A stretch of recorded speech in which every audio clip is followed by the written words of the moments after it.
新コーの定石のタイトルでメッセージを伝えます。今日の聖書箇所はヘブル人への手紙5章11節から6章8節までです。신앙의 정석이라는 제목으로 말씀을 전하겠습니다. 오늘의 본문은 히브리서 5장 11절부터 6장 8절 말씀까지입니다. はじめに日本語でお読みいたします。この方について私たちは話すべきことをたくさん持っていますが、あなた方の耳が鈍くなっているため、解き明かすことが困難です。あなた方は年数からすれば教師になっていなければならないにもかかわらず、神の言葉の処方をもう一度誰かに教えてもらう必要があるのです。あなた方は硬い食物ではなく、土を必要とするようになっています。まだ土ばかり飲んでいるようなものは皆、義の教えに通じてはいません。幼子なのです。しかし、硬い食物は大人のものであって、経験によって良いものと悪いものとを見分ける感覚を訓練された人たちのものです。ですから、私たちはキリストについての初歩の教えを後にして、成熟を目指して進もうではありませんか。死んだ行いからの改心、神に対する信仰、清めの洗いについての教え、手を置く儀式、死者の復活、常しえの裁きなど、基礎的なことを再びやり直したりしないようにしましょう。神がお許しになるならば、私たちはそうすべきです。一度光を受けて天からの賜物の味を知り、聖霊に預かるものとなり、神の素晴らしい御言葉と、後にやがて来る世の力とを味わった上で、しかも堕落してしまうならば、そういう人々をもう一度悔い改めに立ち返らせることはできません。彼らは自分で神の子をもう一度十字架にかけて死辱を与える人たちだからです。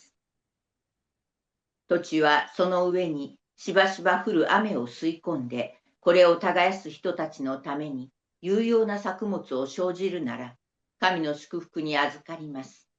しかし、茨やアザミなどを生えさせるなら、無用なものであって、やがて呪いを受け、ついには焼かれてしまいます。 아멘. 멜기세덱의 가나에는 할 말이 많이 있지만 여러분의 귀가 둔해진 까닭에 설명하기 어렵습니다. 시간으로 보면 여러분은 이미 교사가 되었어야 할 때인데 다시금 하나님의 말씀의 초보의 쪽 원리를 남들에게서 배워야 할 처지에 놓여 있습니다.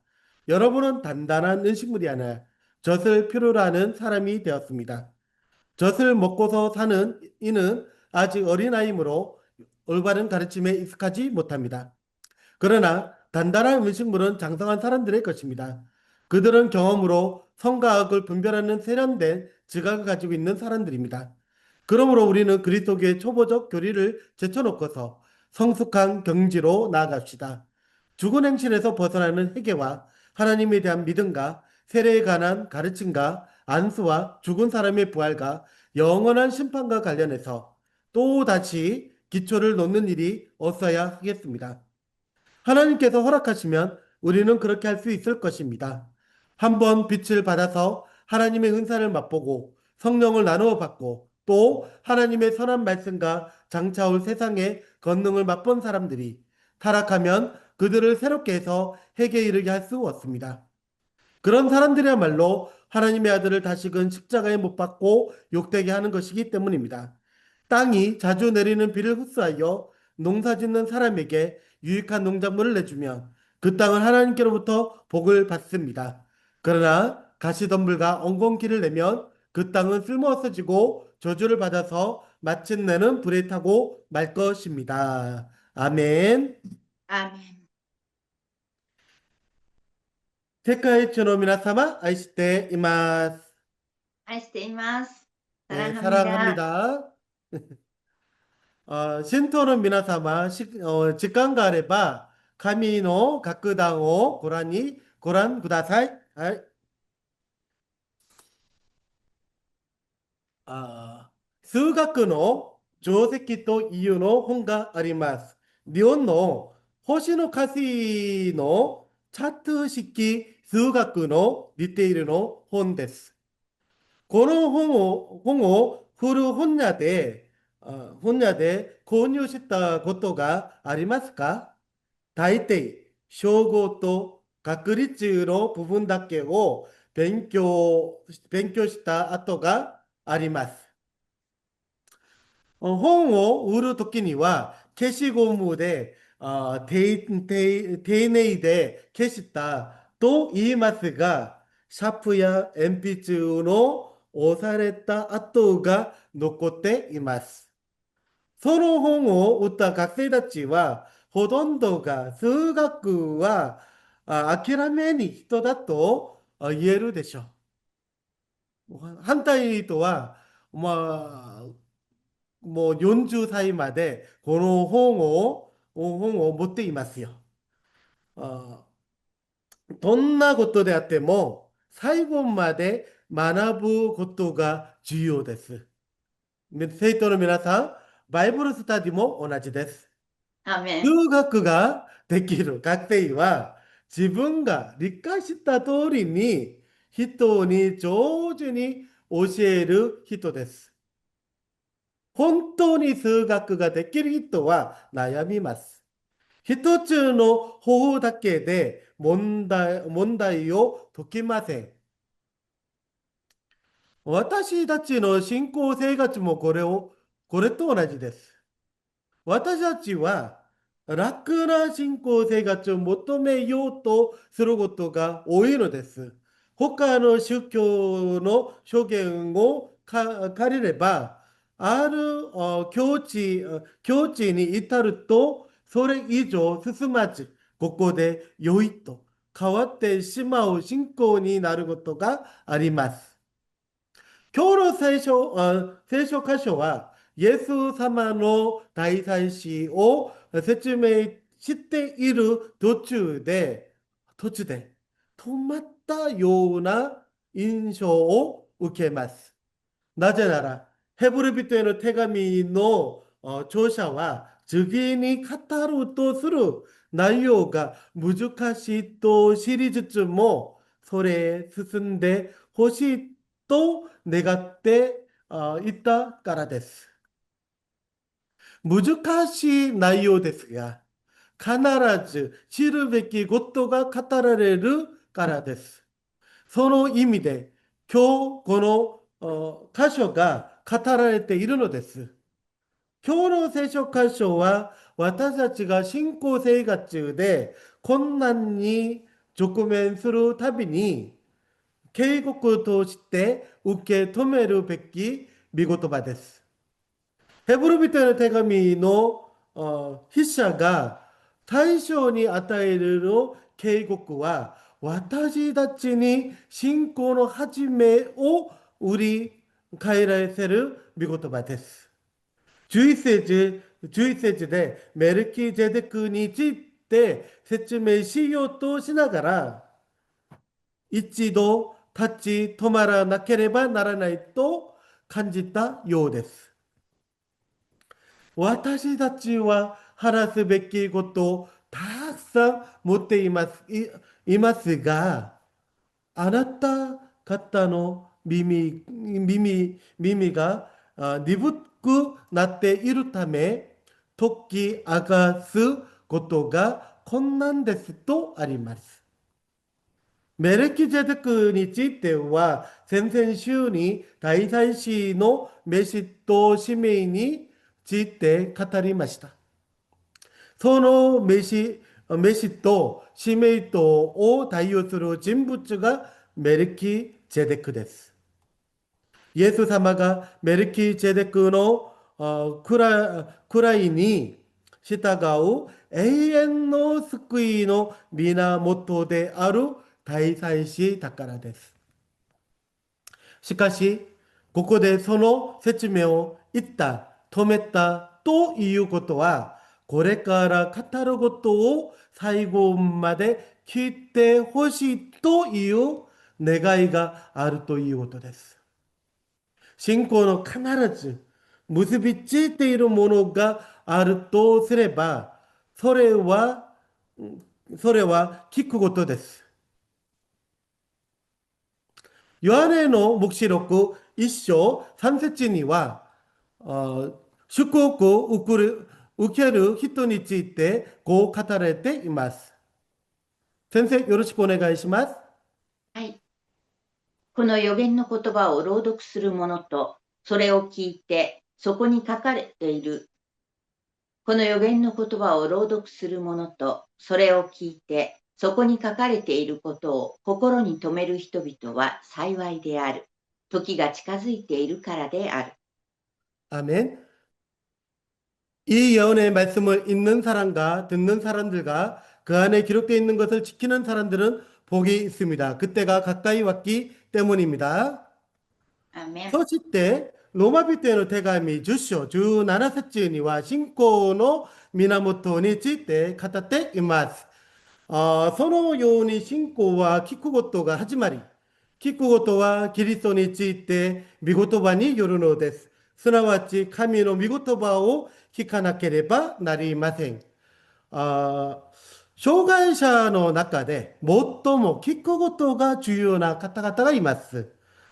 視覚障害障害者です。視覚障害者の過去にはないものがあります。黒板です。彼らは先生の話すことを展示板に刻みながら学びます。この視覚障害者は礼拝の時で牧師先生のメッセージをよく聞くことが一般の人よりも重要です。しかし私たちいつの間にか神の御言葉に耳を傾けなくなることが多いのです。私と視覚障害者と違いは何でしょうか？切実です。切実さです。多くの視覚障害者の学校は、職業である、職業であるあんましと結ぶついている場合が多いのです。資格を取るために重要なすべてを身につけます。しかし、私たちは切実さを失っていることが多いのです。神の御言葉である聖書も、牧会者が語る説教、メッセージも真剣に聞かないことが多いのです。愛する生徒の皆さん、どんな時に神の御言葉が心に入ってこないでしょうか？聖書は別として、牧会者のメッセージはどんな時に心に入ってこないでしょうか？多くの場合、言葉とこの説教者の行いが一致しないの牧会者の説教を聞くとき、耳を傾けなくなります。しかし、イエス様がこのように語られたことを覚えてください。先生、よろしくお願いします。はい。ですから、彼らがあなた方に言うことは皆、行い、守りなさい。けれども、彼らの行いを真似てはいけません。彼らは言うことは言うが、実行しないからです。 그러므로 그들이 너희에게 말하는 것은 무엇이든지 다 행하고 지켜라. 그러나 그들의 행실은 따르지 말아라. 그들은 말만 하고 행하지는 않는다. 最初にこの御言葉を読んだとき、これをどのように適用すべきが悩みました。異端もあり、言葉と行いが一致しない牧会者のメッセージを好む生徒も多い時代だからです。しかし、異端に落ちてから戻ってきた人々の特徴は、結局の見言葉を聞いて、聞いて、敏感に反応し、再び私たちのもとに帰ってくるということです。愛する生徒の皆さん。ヨハネの黙示録の御言葉のように、私たちが祝福を受ける中心には、神の御言葉があるのです。言語を見ると、朗読する者、聞く者たち、行う者たちとなっています。ここで、御言葉を恐るかにする者は、霊的に成長が遅くならざるの得ません。最初に申し上げたように、正午と確率にとどまっている人は、その次に段階へ進む道もうとしません。進もうとしません。大学の入学の共通語テストの数学で、運が良ければ3問ほどを軽くして自分の力で解く程度します。です。今日の聖書箇所は、それを父を重要とするようになっていますと言います。守られたい歯だけを求める。そのような信仰にとどまっているのです。世界保健機関 WHO は赤ちゃんに2歳まであ母乳を与えることを進めています。生後6ヶ月までは母乳のみ、その後は離乳食を共に母乳を与えるようと言いました。問題は赤ちゃんが父へ離れるすることが簡単ではないということです。皆さんも母から血に離れしたの話を多く聞いたことがあるでしょう。私の母の場合は、この絆創膏を貼っていたそうです。歯が痛いのだと思い、ほと息を吹きながら離れたと言います。どの家庭でも、父離れは戦争のようだと言われるほどです。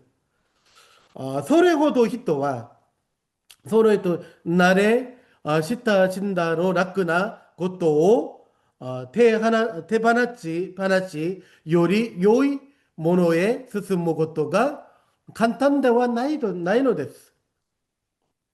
次の段階には、今まで味わったことのない美味しい食べ物が待っているにもかかわらずです。私たちの信仰生活も同じです。次の段階への進むためには、このような戦いが必ず必要です。その時、信仰は私たちの苦難と苦しみをお与えになります。その時、私たちは神様により頼む信仰によって進まなければなりません。信仰は常に土台として据えて進まなければなりません。それが今日の聖書箇所6章1節から2節です。先生よろしくお願いします。はい。ですから私たちはキリストについての初歩の教えを後にして、成熟を目指して進もうではありませんか。死んだ行いからの改心、神に対する信仰、清めの洗いについての教え、手を置く儀式、死者の復活、常しえの裁きなど、基礎的なことを再びやり直したりしないようにしましょう。 그러므로 우리는 그리스도교의 초보적 교리를 제쳐놓고서 성숙한 교행지로 나가시다. 죽은 행실에서 벗어나는 회개와 하나님에 대한 믿음과 세례에 관한 가르침과 안수와 죽은 사람의 부활과 영원한 심판과 관련하여 또다시 기초를 놓는 일이 없어야 하겠습니다.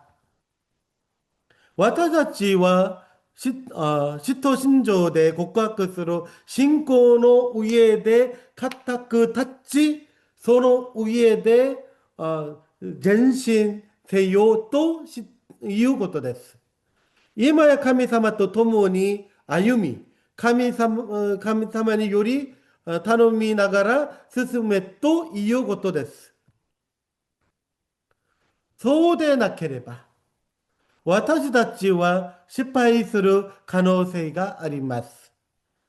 その警告の御言葉が4節から語られています。その警告の御言葉が4節から語られてます。皆さんでもう一度読んでみましょう。はい。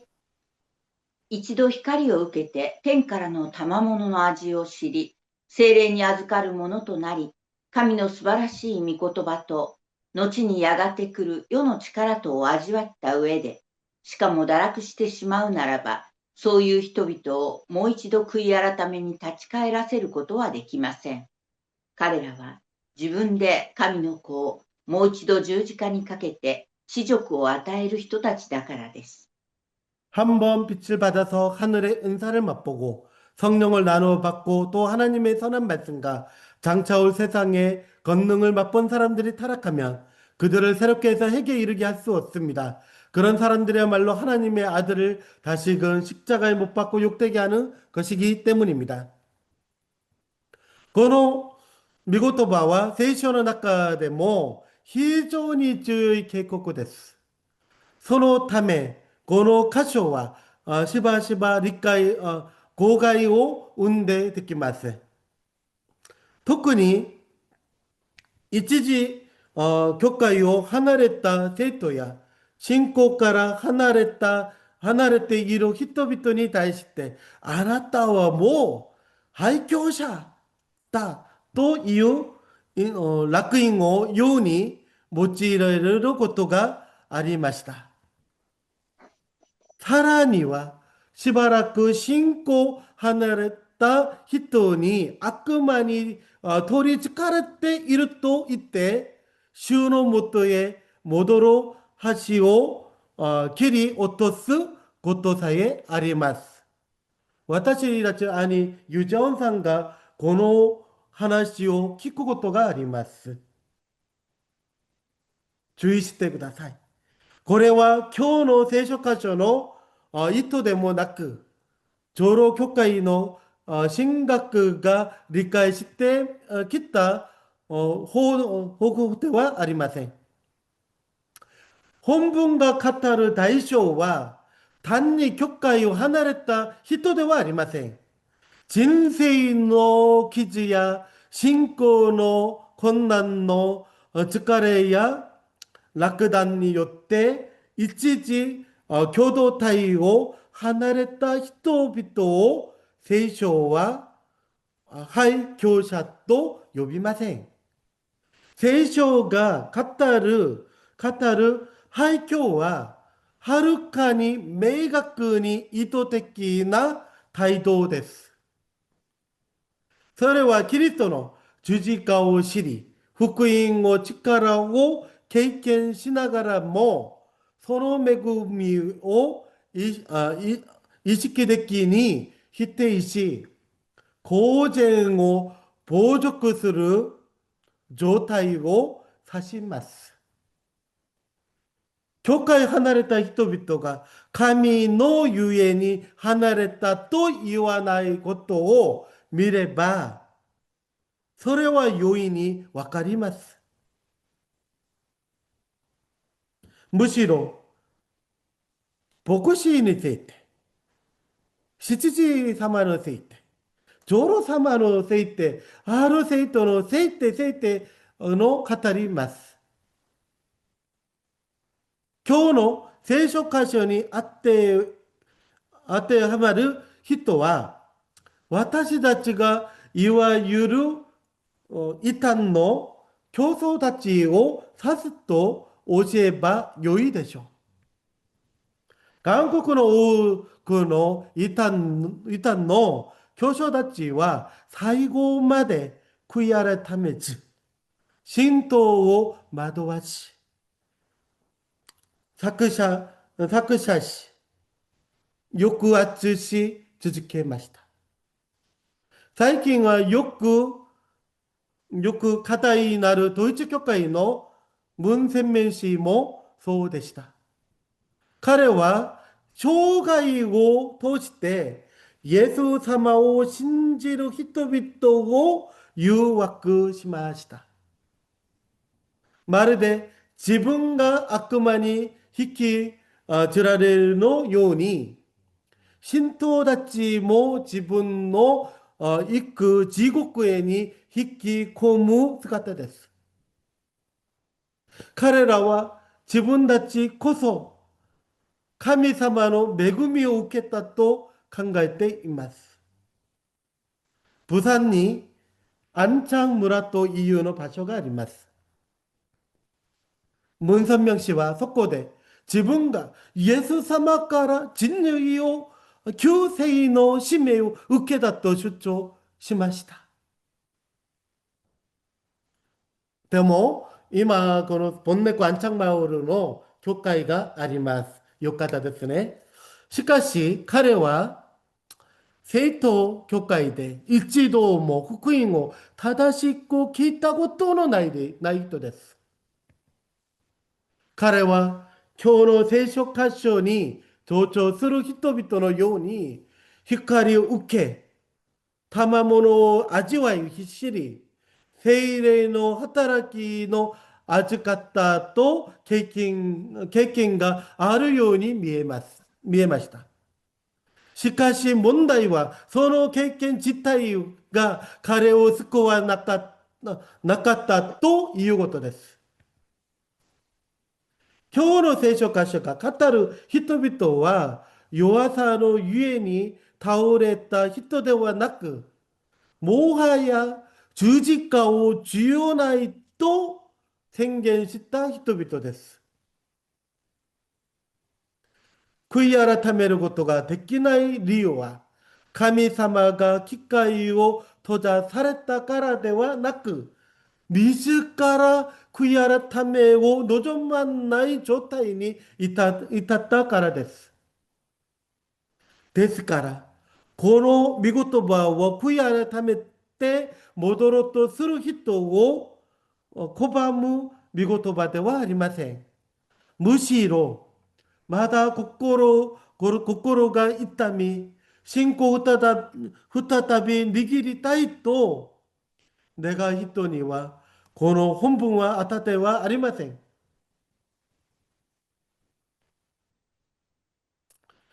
悔い改めの恐れ心。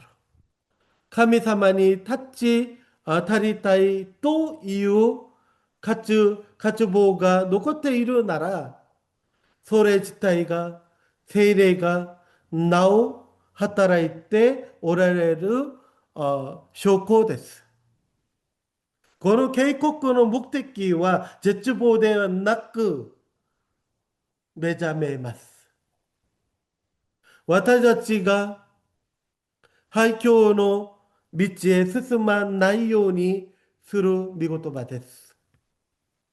恵みを軽く扱わないようとの警告であり、信仰の形式や経験だけで消費してはならないということです。